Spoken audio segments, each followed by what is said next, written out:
Essas características que Paulo colocou são características de um poder cristão, porque Paulo falou, né, que é uma apostasia, ou seja, é um poder que vem de dentro, que vem do nosso rebanho, que vem, né, do nosso lado aqui, do nosso time. E nós observamos através da história que somente um poder se colocou, se arrogou nessa condição, que foi o papado, né? E é óbvio, as coisas não surgem da noite para o dia. O papado não de repente caiu do céu. O papado foi, né, uma construção de pouco a pouco, mas desde a era dos apóstolos já haviam pessoas que queriam utilizar o poder humano para, né, usurpar ali as posições e, enfim, né, colocar outras coisas além do evangelho à frente, né, da missão da igreja. E, de fato, isso aconteceu, isso é inegável. Qualquer pessoa, historiador, qualquer pessoa que queira pegar um vídeo aí na internet, um livro bom de história, vai perceber que não tem como mudar o passado, né? As coisas que aconteceram e, de fato, foram assim. A Idade Média está aí para provar que, quando esse poder finalmente chegou aonde queria, aí, né, a dominação foi total e a perseguição àqueles que eram fiéis a Deus, obviamente, aconteceu. Mas isso é uma questão escatológica, mas que não é uma coisa que está à nossa frente. Na verdade, está na nossa história, mas que até hoje está presente, e Paulo fala, inspirado pelo Espírito Santo, de que este poder vai continuar até o fim, até que o nosso Senhor Jesus vai, então, destruí-lo, né, com o seu poder. Porém, nós temos que fazer uma distinção. Uma coisa é você falar da ideia, da teologia, da doutrina, daquilo que não está de acordo com a palavra de Deus. Outra coisa é você falar das pessoas em si, né? As pessoas, Deus faz uma diferença. Deus tem os seus filhos em todos os lugares, inclusive na Babilônia. E, aliás, eu acho que Deus tem mais filhos na Babilônia do que dentro da nossa igreja. Porque, se a gente for falar em números, né? Essa é a verdade. Nós, adventistas, somos poucos, gente. Nós somos uma minoria. Entre os cristãos, nós somos bem pequenininhos. Nós representamos, na última estatística que eu vi, 2%. 2% do cristianismo aqui no Brasil é de adventistas. É muito pouco, né? Se você for parar para pensar que 98% são das outras denominações de católicos e as outras denominações evangélicas, né, protestantes. Falando nisso, né, o dia da Reforma Protestante passou, né, há poucos dias atrás, dia 31. Para quem não se lembrou, saiba que a Reforma Protestante foi, entre aspas, celebrada. E eu falo entre aspas porque, pelo menos no Brasil, essa data está ficando cada vez mais esquecida. As pessoas não lembram mesmo. Os próprios, entre aspas, protestantes, mais uma vez eu coloco assim, entre aspas, né, vocês me entendem, não lembram. Por quê? Porque já não tem mais tanta relevância. Já não tem mais tanto sentido, tanto significado você comemorar uma data que não se vive. Entendem? Então, se você não vive o espírito da reforma, ou seja, se você não vive a ideia de que a palavra de Deus é única, está aqui nas nossas mãos, nós temos esse privilégio maravilhoso de lermos a sua palavra. Se você não vive isso, se a sua palavra é assim diz o pastor e não assim diz o Senhor, conforme, né, os profetas aqui deixaram registrados, bom, então realmente não faz sentido comemorar. Fica mais fácil até comemorar outras coisas, né? O dia das bruxas, né, que não coincidentemente ficou na mesma data, né? Veja que Satanás ele é astuto mesmo, né? Ele consegue perverter e distorcer muitas coisas que deveriam ficar aí. Mas não é porque o mundo vai para um lado, a gente tem que ir para o mesmo. A gente pode nadar contra a maré e é assim que a gente tem que fazer, porque o remanescente, mesmo sendo pouco, ele é fiel. E é a fidelidade que vai garantir a nossa salvação. Bom, dada essa pequena introdução, Paulo ele continuou suas cartas. E Paulo tinha um discípulo, né? Uma pessoa extremamente capacitada e que estava se capacitando mais ainda. Era um jovem pastor, né? Timóteo, e ele escreveu cartas para Timóteo. A gente tem 2 dessas cartas. E a gente vai ler agora o capítulo 6 da primeira carta que está aqui nas nossas Bíblias, tá? De 1 Timóteo, capítulo 6. Mas antes, só para dar mais uma vez o contexto, né, dos tempos de Paulo, ainda na carta de Timóteo, lá no capítulo 4, no verso 1 em diante, Paulo escreveu assim: ora, o Espírito, aqui ele fala o Espírito Santo, né? O Espírito afirma expressamente que nos últimos tempos, últimos tempos, talvez a gente, né, tenha que se atentar a esses versos aqui. Alguns apostatarão da fé. Veja que essa questão da apostasia é algo, né, constante dentro da história da igreja cristã e não seria diferente até nos últimos dias ou os últimos tempos. E aí ele continua. Por que eles vão se apostatar da fé, né? Por obedecerem a espíritos enganadores e a ensinos de demônios. Olha que palavras fortes. Então, vão existir pessoas que vão apostatar, ou seja, elas um dia estiveram na fé, um dia elas acreditaram naquilo que era a verdade, que era o correto, mas elas, de repente, mudaram de ideia, não quero mais essa verdade, não quero mais essa fé, e vão se apostatar. Por quê? Porque elas vão obedecer aos espíritos enganadores, ou seja, vão cair aí nas ilusões, nas mentiras, nos equívocos, nas armadilhas de Satanás. E é de Satanás mesmo, né? Porque ele está falando aqui e ensinos de demônios. Então, Satanás, com os seus demônios, com o seu exército, né, de anjos caídos, tem aí uma série de doutrinas e de filosofias, enfim, à disposição para que as pessoas possam cair nessas armadilhas, e muitos estão caindo até os nossos dias. E isso não é tão difícil assim de você perceber, né? Basta você olhar o mundo cristão e você vai ver que tem muita confusão aí afora. Aí ele continua, verso 2. Qual outro motivo também, né, que vai haver essa apostasia? Tem a parte dos enganos, né, dos ensinos de demônios, mas também tem a hipocrisia. Pela hipocrisia dos que falam mentiras e que têm a consciência cauterizada. E eu gostaria de fazer aqui uma breve reflexão sobre a cauterização. Hoje, enquanto o meu está dormindo, hoje o Miguel substituiu o meu aí, né? Cauterização, gente. Alguém já fez esse procedimento de cauterização? Não sei se alguém aqui já fez uma cirurgia que teve que cauterizar aí alguns vasinhos, algumas coisas. Cauterização, talvez, né, as mulheres aqui possam explicar melhor do que eu. A cauterização é bem conhecida no mundo do salão de beleza, né? Que existe a cauterização capilar. Eu nunca fiz, mas eu sei que existe.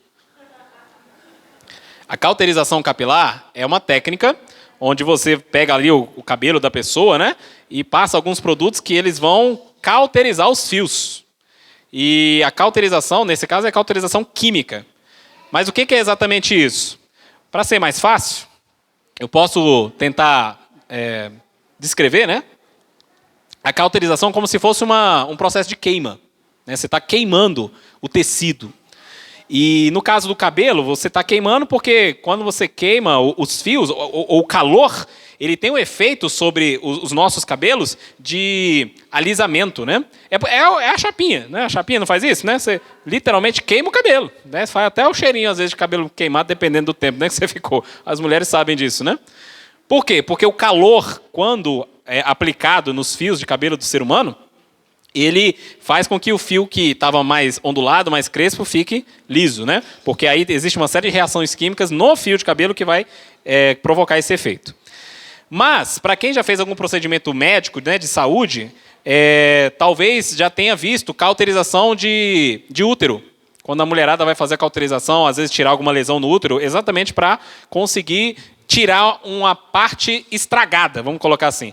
Então imagina que a cauterização, gente, é um processo tal que é irreversível uma vez que você faz, tá? E aqui Paulo utiliza essa palavra, né, como foi traduzida aqui para nós, eu acho que de uma maneira muito apropriada. Porque agora, pega esse sentido físico, literal, da cauterização, que a gente comentou, que é essa queima do tecido, né, de você queimar ali o tecido para você depois tirar aquilo que não presta e dar espaço, né, para células boas crescerem. Mas imagina agora isso do ponto de vista simbólico, que é isso que está querendo dizer aqui. É uma consciência cauterizada, ou seja, é uma consciência queimada. E quando você queima uma coisa, você sabe como é que fica, né? Um aspecto, né? É uma coisa que não tem volta. Queimou, queimou. Então, uma consciência cauterizada é esse tipo de consciência. Uma consciência que negou tanto a verdade que já está queimada pela mentira. Então, entenda que não estou falando de uma consciência qualquer. Estou falando de uma consciência extremamente rebelde, a ponto de não ter mais tantas conexões para voltar àquilo que deveria. Porque foi queimado.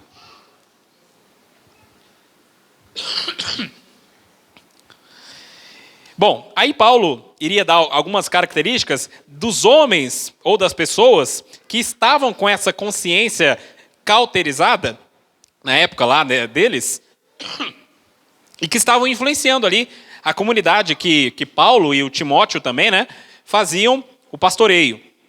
E aí Paulo explica, né, que essas pessoas estavam proibindo o casamento, que elas estavam exigindo abstinência de alimentos que Deus criou para serem recebidos com gratidão, ou seja, alimentos puros que deveriam ser consumidos, que poderiam, aliás, ser consumidos. Essas pessoas estavam dizendo, não pode comer não. Por quê? Invenção na cabeça deles. Pura, né, invenção humana. com a ideia do ascetismo, né? Que é aquela coisa de que se você evitar o prazer, você de alguma maneira vai ser elevado, né? Como se isso fosse algum critério, né? Para o aperfeiçoamento do seu caráter, né? O que uma coisa não tem nada a ver com a outra, e Paulo, né, estava combatendo essas ideias. Bom, mas isso é só para a gente ter uma noção do que Timóteo estava enfrentando. Por isso que Paulo estava tentando orientar, ó, Timóteo, nos últimos tempos é assim mesmo. Segura a barra aí, porque vai ter pessoa que vai ser nesse nível. Então você vai ter que ser firme e forte. E essas palavras valem até os nossos dias, né? Entendendo que os últimos tempos são os tempos que nós estamos aqui, né, nas nossas últimas gerações. Bom, agora vamos lá para o capítulo 6, porque a gente tem que lembrar que a Bíblia ela nos dá orientação macro, ou seja, orientação de como nós vamos lidar com as coisas globais, com aquilo que vai afetar o mundo inteiro, mas a Bíblia também nos dá orientações micro, de como nós vamos lidar com as coisas aqui, ó, do nosso lado. E eu acho muito legal que o capítulo 6 ele vai entrar num assunto interessante. Vamos ler agora. Agora sim, dado esse contexto, o texto principal começa assim, verso 1 do capítulo 6 de 1 Timóteo. Paulo fala: todos os servos que estão debaixo de jugo, considerem dignos de toda honra o próprio Senhor, para que o nome de Deus e a doutrina não sejam difamados. Vou repetir: todos os servos que estão debaixo de jugo, considerem dignos de toda honra o próprio Senhor. Vamos esclarecer melhor aqui. Quem é quem? Esse Senhor aqui não é Deus, tá? Esse Senhor é o dono do servo. Nós temos que lembrar que na época de Paulo havia um sistema de servidão que muitos querem comparar com a escravidão que houve nas Américas, por exemplo, aqui no Brasil, nos Estados Unidos, né, em outros países próximos de nós. Mas a gente tem que saber que há diferenças bem grandes, tá? A escravidão que aconteceu no Brasil, né, no nosso país, no Brasil colônia, e enfim, naquela época, é um sistema bem diferente desse sistema aqui. Por isso que eu gosto dessa tradução, que chamou não de escravo, mas de servo. Então, esse sistema aqui era um sistema bem diferente. Como que acontecia nas épocas bíblicas, né? Pelo menos aqui na época de Paulo. Quando uma pessoa, às vezes, tinha uma dívida, e não conseguia pagar essa dívida, e isso acontece até hoje, né? Tem muita gente endividada aí que não consegue pagar a dívida. Qual que era uma forma de você pagar isso no mundo antigo? Era você se colocar como um servo daquele a quem você está devendo. Então você combinava com a pessoa e falava assim: olha, não tenho condição de pagar. Realmente, minhas economias, meus recursos não dispõem de possibilidade alguma de pagamento. Então a única forma que eu tenho para pagar a você aquilo que eu estou devendo é através do meu trabalho, da minha servidão. E aí a pessoa entrava nessa condição. E aí ficava-se anos. Nos povos, né, ao redor ali de Israel, não tinha muitos limites, não. Mas Deus estabeleceu no povo de Israel um limite, que era aqueles quase 50 anos, os 49 anos, né? Porque no 50º ano haveria a libertação desses servos ou escravos, enfim. Isso tinha que acontecer. Você vê que Deus regulou a coisa, né, para, né, tentar educar as pessoas do povo de Israel, que achavam a escravidão algo absolutamente normal. Aliás, a escravidão realmente era algo normal na humanidade. Era algo que fazia parte, né, da natureza das relações sociais, né? Isso foi mudar há poucos séculos, tá? Então, até poucos séculos atrás, a escravidão era algo que as pessoas entendiam como parte da realidade humana. Mas, naqueles tempos, veja que Paulo está orientando o seguinte: olha, existe ainda um sistema de servidão, onde existem pessoas que estão não sendo, digamos, assalariadas, mas são servos, que estão ali servindo as outras pessoas. Ok. Não é a mesma coisa que a gente vive hoje, né? Que você tem um empregado, uma empregada, né? Alguém que trabalha para você, enfim, que você vai e paga os direitos trabalhistas, etc. Hoje a pessoa tem direito, né, de um monte de coisa. Ela pode até ir embora, ó, não quero mais trabalhar para você. Legal. Naquela época tinha também um certo direito, a pessoa tinha uma certa liberdade, só que não havia muitas opções, porque se a pessoa já estava numa condição financeira ruim, para onde que ela ia? Era melhor ela continuar servindo, né? Para tentar, pelo menos, pagar aquela dívida. Bom, era um contexto bem complexo, realmente. Mas Paulo está dizendo o seguinte: olha, os servos, porque olha que coisa interessante. Na igreja, na primeira igreja, né, cristã ali, que estava surgindo, né, na igreja primitiva, haviam servos que tinham se convertido, Mas haviam também senhores que haviam se convertido. Então, na hora lá da vivência normal, o senhor é o senhor e o servo é o servo. Cada um ocupa seu papel. Só que lá na igreja, todo mundo é irmão. Todo mundo é irmão. E aí?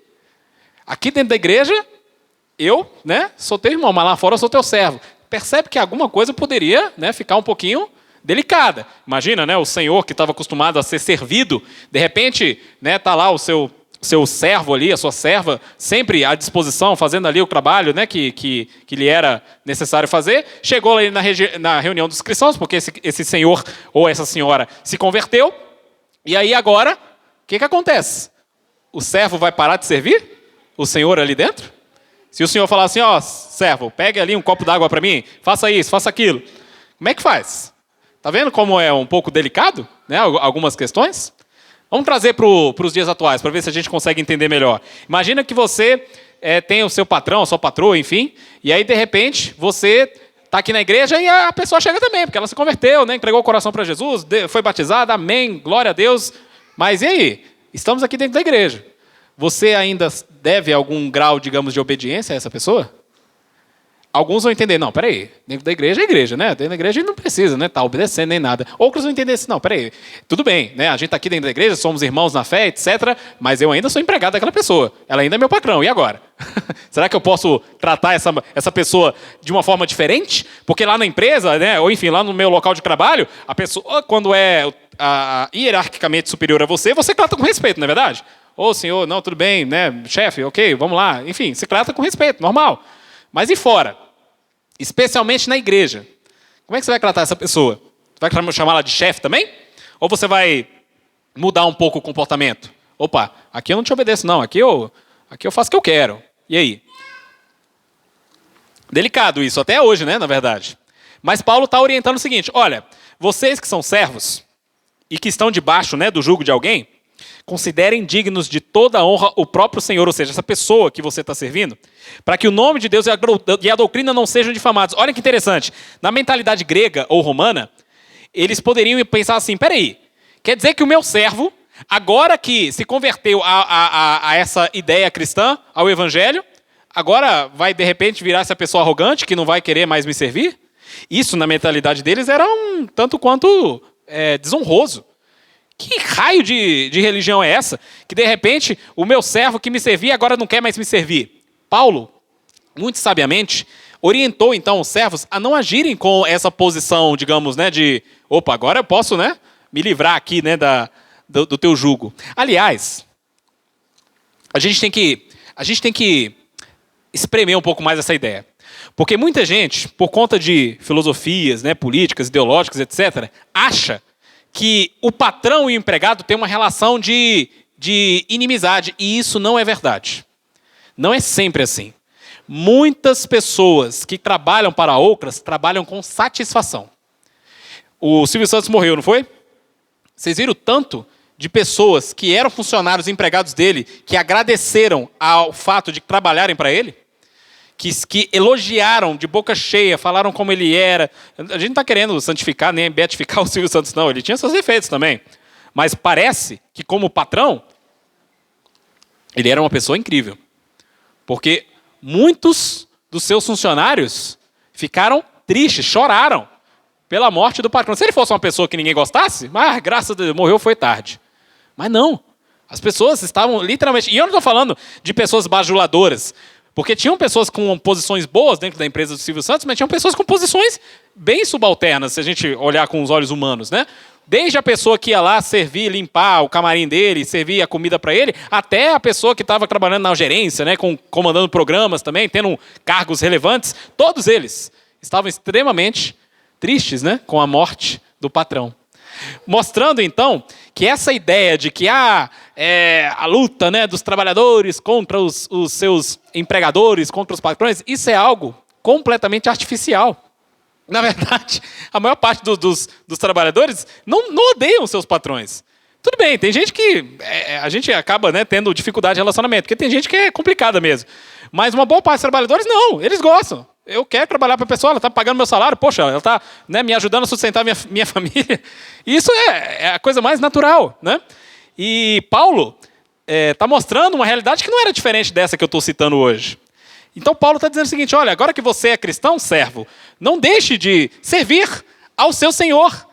Agora que você vai servir Ele com mais vontade, com mais vigor, porque agora você tem um outro Senhor muito maior. E imagina que agora esse seu Senhor da terra aqui, que é o, entre aspas, né, o seu dono aqui, se ele se converter, ele também vai servir a esse Senhor que você diz que é o seu Senhor, Jesus Cristo. Então perceba que a coisa fica muito mais interessante. Mas eu só estou no verso 1, eu tenho que avançar, senão o nosso tempo não dá. Verso 2 diz assim, também os que têm senhor crente, olha aí Paulo falando, né? Dos patrões que agora se converteram. E não o tratem com desrespeito porque é irmão. Porque é irmão, aliás. Pelo contrário, trabalhem ainda mais, pois ele, que partilha do seu bom serviço, é crente e amado. Paulo está deixando bem claro, olha, agora que você se converteu, servo, o seu Senhor também se converteu, olha que bênção. Então, você não está sendo agora melhor do que ele, você agora não vai, de repente, né, se tornar uma pessoa superior ao seu Senhor, não. Mas agora você vai servir a ele, porque é esse, digamos, o seu trabalho, né? Com mais vigor, com mais valor, e as coisas realmente vão ser muito mais dentro dos caminhos de Deus. Eu sei que isso parece uma coisa contraditória nos nossos dias, porque, como eu disse, hoje nós temos, às vezes, uma rixa, né, natural entre o patrão e o empregador. Você tem o Ministério do Trabalho, né, que muitos empresários morrem de medo, porque, de fato, é um ministério bem complicado, né? Vários empregadores acabam realmente abusando de muitas situações e colocando os seus empregadores em lençóis assim extremamente desonestos, né? Isso acontece. Mas, gente, Paulo está aqui colocando as coisas num patamar muito superior a essa visão limitada, materialista, né? Que algumas ideologias políticas podem tentar nos trazer. Não quer dizer que o Senhor vai abusar do seu servo, ao contrário. Todo mundo aqui está se respeitando, mas todo mundo aqui está seguindo o seu papel e seguindo com louvor. E veja que é uma recomendação bíblica e eu acho que vale até os dias de hoje. Se você é um empregado de alguém e você se converteu, amém. E se você conseguiu levar a palavra para o seu empregador, olha que bênção. Mas isso não vai, de repente, te colocar numa posição, né, de superioridade. Ao contrário, vai te colocar numa posição de dignidade. Porque agora o teu empregador vai te olhar como irmão e você também vai olhá-lo como irmão. Aquela relação hierárquica, ela vai realmente sumir, né, do ponto de vista espiritual. Mas, do ponto de vista humano, você vai trabalhar com mais afinco. Olha que bênção. Você vai realmente ser um bom empregado, você trabalhar com gosto, porque você vai entender que eu não estou trabalhando para um ser humano, eu estou trabalhando para Deus. Eu estou representando Deus. Cristo, que é Deus, ele veio e se humilhou, ele veio para servir. Por que eu, que não sou nada, quero agora mandar em tudo, né? Quero desrespeitar uma pessoa que lá fora é maior do que eu, mas aqui dentro da igreja, de repente, ficou igual. Não, não é assim. Lá fora e aqui dentro, somos, perante, né, o olhar de Deus, todos iguais. Mas aqui, nas nossas relações humanas, temos funções diferentes. E é isso que Paulo está tentando ampliar a mente das pessoas. Não é vergonhoso você trabalhar para alguém. Vergonhoso é você fazer o mal, né? É você, de repente, roubá-lo. É você fazer aquilo que não deve. Isso é vergonhoso. Mas você trabalhar de forma honesta, de forma íntegra, com muito esforço, com muito afinco, isso é admirável. Da mesma forma que há empregadores que admiram os seus patrões, né? As pessoas que lhes dão emprego, também há muitos empregadores que admiram seus funcionários. Fala, rapaz, se não fosse esse funcionário aqui, eu não fazia nada. Porque esse camarada aqui é a base, né, do meu negócio, da minha empresa, de tão bem que ele trabalha. Então, olha que incrível, né? Como a palavra de Deus tira, né, de lado todas essas guerras, né, entre as pessoas, esses movimentos que só querem trazer discórdia entre os seres humanos, realmente não tem espaço aqui dentro da palavra de Deus. Porque Deus, ele quer todos em uma santa harmonia. Mas vamos avançando. Se alguém ensina, verso 3, se alguém ensina outra doutrina e não concorda com as sãs palavras de nosso Senhor Jesus Cristo e com o ensino segundo a piedade, esse é orgulhoso e não entende nada, mas tem um desejo doentio por discussões e brigas a respeito de palavras. Olha como Paulo está dizendo o seguinte, olha, tem gente que ensina outra doutrina, outro evangelho aí. E não está concordando aqui com a palavra de Deus. Essas pessoas, o que elas são de fato? São pessoas doentes. Doentes do ponto de vista espiritual mesmo. Porque elas têm esse desejo doentio por discussão, pela briga. Já viu pessoa assim que gosta da picuinha? Que gosta, né, de provocar? Paulo está falando, gente, essas pessoas são doentes. E aí ele continua. É daí que nascem a inveja, a provocação, as difamações, as suspeitas malignas e as polêmicas. Olha as polêmicas aí, né? Sem fim. Não tem fim, gente. Da parte de pessoas cuja mente, lembra da mente cauterizada? Cuja mente é pervertida e que estão privadas da verdade, supondo que a piedade é fonte de lucro. Rapaz, eita, tinha tanta coisa para falar nesse verso aqui, pena que o tempo já não me dá mais oportunidade. Mas tem gente que gosta de olhar para quem é crente, vamos colocar nesses termos, e falar assim, esse povo ali só sabe sustentar o pastor, só está ali para dar dinheiro para a igreja, né? Essa ideia de pregar o evangelho, daqui a pouco está pedindo dinheiro. É fonte de lucro. Mas vejam, eu não estou negando que isso exista. A gente sabe, infelizmente existe, né? Tem muita gente que abre igreja como abre uma empresa, como abre um negócio, como abre uma loja. Mas isso não quer dizer que toda a verdade é assim. Ao contrário. Paulo já está mostrando que essas pessoas que fazem essas coisas, elas são pessoas doentes, que elas gostam de discussão, de briga, de inveja, de tudo que é ruim. E causam um monte de polêmica, só quer chamar atenção mesmo, né? Mas elas estão enxergando no evangelho uma oportunidade financeira, uma oportunidade de se dar bem na vida, uma oportunidade de ganhar dinheiro. E isso tem aos montes. E Paulo está condenando essas pessoas. Mas olha o que ele continua falando, já que a gente entrou no assunto de dinheiro, Paulo fala assim, de fato, grande fonte de lucro é a piedade com o contentamento. Eita, rapaz, se um coach ouvir isso, vai se doer nos dias de hoje. Engraçado, porque eu estava vendo um comentário de um analista que ele falou assim, que os coaches hoje estão disputando com os pastores da teologia da prosperidade. Por quê? Porque os pastores da teologia da prosperidade prometem bens, né, dinheiro, né, enfim, casa, carro, bens materiais mesmo, né, para os suas ovelhas, para os fiéis ali que estão lá sendo guiados, né, por eles. E os coaches? A mesma coisa. Só que de um ponto de vista menos religioso, embora as técnicas de manipulação, de coerção, né, de convencimento são as mesmas.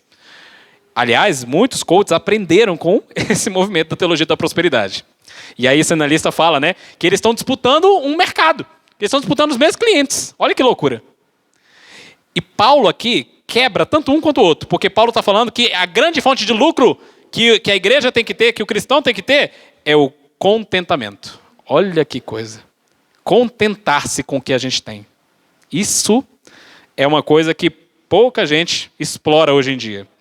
Porque muita gente vai falar assim, não se contente, você pode ganhar mais. E tá certo, você pode ganhar mais mesmo, todo mundo pode. Né? Dentro dos seus limites, podem. Mas Paulo, ele quer nos trazer, e Paulo sendo usado aqui por Deus, nos trazer a ideia de contentamento para que a gente não morra na ganância, não morra no amor ao dinheiro, que é exatamente o que a gente vai ver aqui. Porque nada, verso 7, porque nada trouxemos para o mundo, nem coisa alguma podemos levar dele. Ou seja, eu nasci, gente, todos nós nascemos sem roupa. A gente nasceu com fome, a gente nasceu totalmente dependente. E aí continua dizendo aqui, tendo sustento e com o que nos vestir, estejamos contentes. Olha que ideia extraordinária. A gente nasce sem nada nesse mundo e a gente vai morrer levando nada desse mundo. Ninguém vai levar nada desse mundo, gente. Isso aqui é um pensamento bíblico. E Paulo está falando que se você tem do seu sustento com o que se vestir, vamos ficar contente. Contente em que aspecto? De entender o seguinte, glória a Deus, que eu tenho aquilo de que eu preciso. Pode não ser aquilo que os homens, né, divulgam por aí como se fosse pouco. Não, isso aí, você está na miséria, na pobreza. Mas se está me sustentando, se está me dando, né, o essencial. Amém? Porque isso vem de Deus. Isso é o contentamento. É um espírito de gratidão, ao invés de você sempre ficar naquela infelicidade, falar, ai, puxa, eu não tenho nada na vida. E você está tendo. Você está tendo sustento, você está tendo, né, uma casa. Pode não ser a casa mais bela do mundo, mas é algo que te protege. Você está tendo um alimento. Pode não ser aquela fartura toda, mas você está sendo alimentado todos os dias. E, gente, hoje nós vivemos numa época que não tem como a gente reclamar. Eu sei que a economia, né, essas coisas atrapalham mesmo.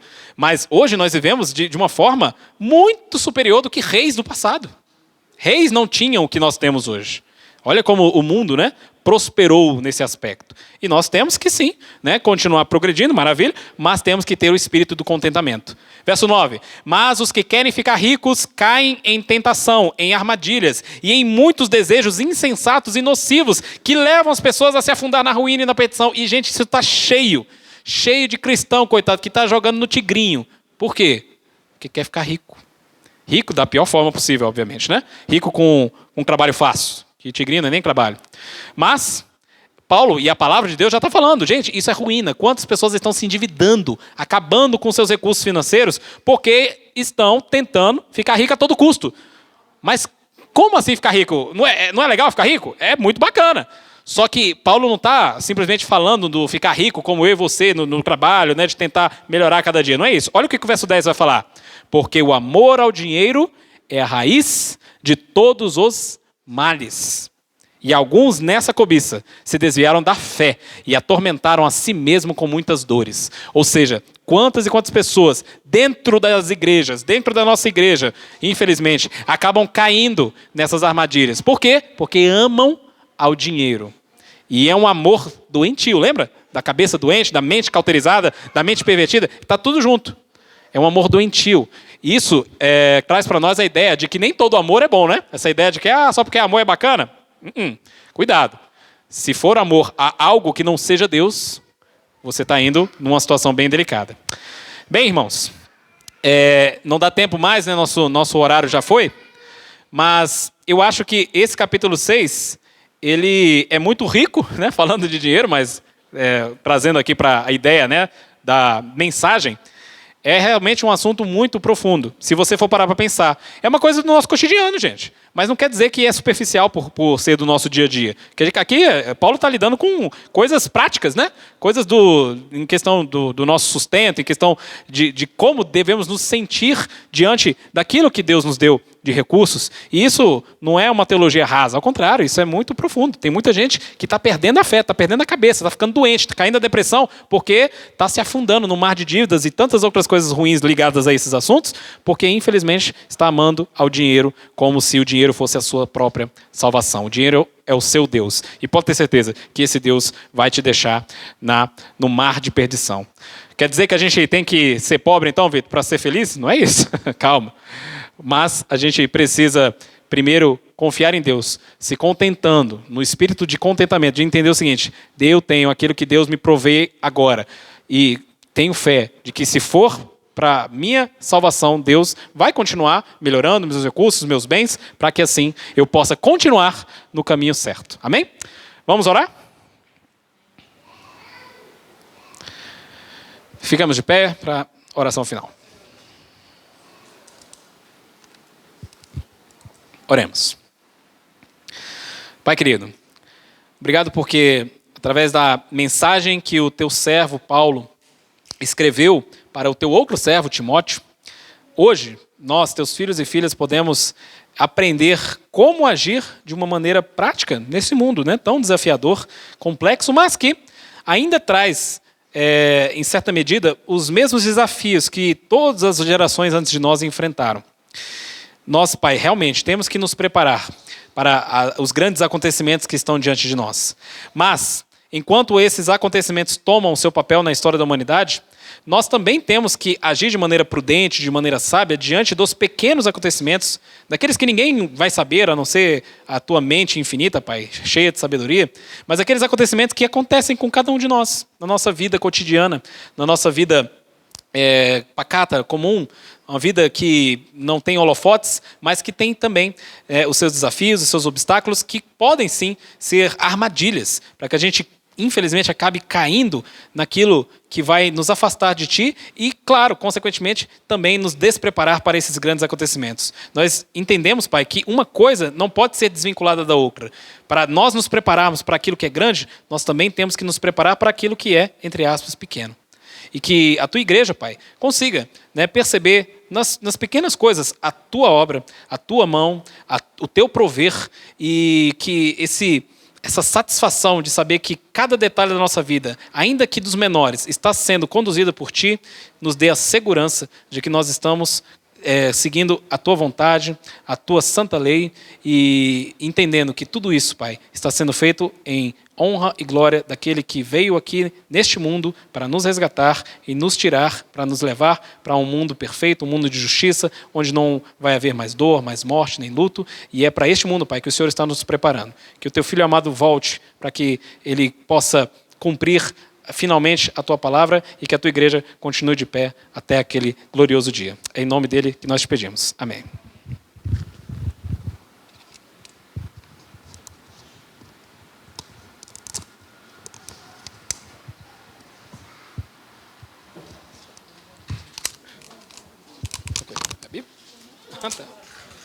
Vou jogar aqui.